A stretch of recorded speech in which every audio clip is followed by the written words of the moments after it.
Welcome to our Nothing But Options series. This is our one up, one down episode.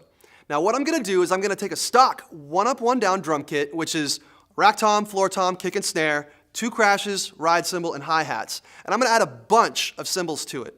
Now I'm going to show you how they work with cymbal stands. I'm going to show you how they work with tom stands, with racks, with the stealth rack, with hybrid setups.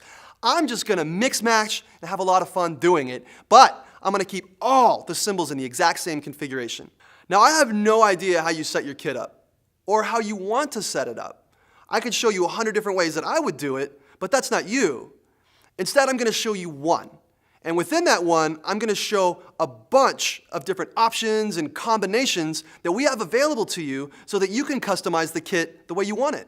So here we have the one up, one down setup, which can also be referred to as the LA setup. You've got a rack tom, floor tom, kick and snare, 2 crashes, and a ride, and hi-hats. We have the rack tom mounted to the bass drum, and we have the ride cymbal tucked in there right next to the rack tom, so it makes it very comfortable, very easy access, doesn't put any pressure on your back or your shoulder, it's just right there. This is my setup. It's perfect for what I do in my band. But I know there's a lot of you out there that need much more, so I'm going to show you how to get there. Option G uses the Stealth Side Rack, the GSSMS, 2 of them. Now I use the exact same cymbal configuration as through all the other setups. Now the reason that I used these 2 side racks was because there's a lot of you out there that like the function of a rack, but you don't necessarily want a bar over the bass drum.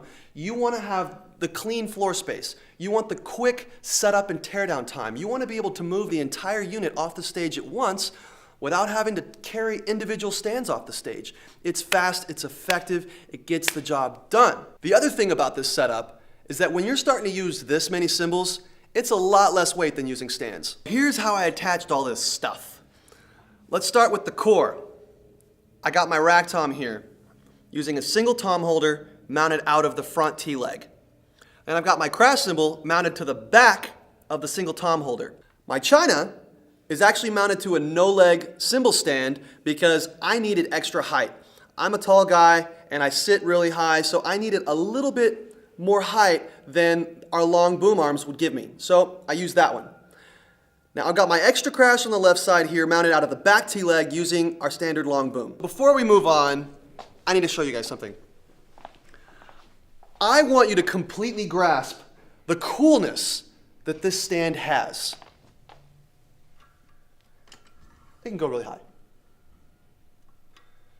Nope, still not high enough.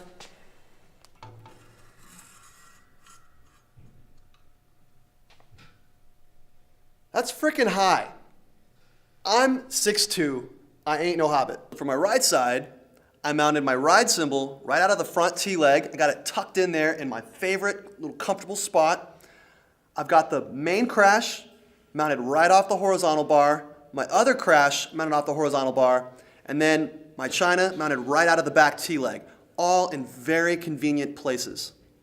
So for those of you that actually like the legless option, want to clean up the floor space a little more, we have a legless snare stand attached to the front of the rack using the Stealth bent bar.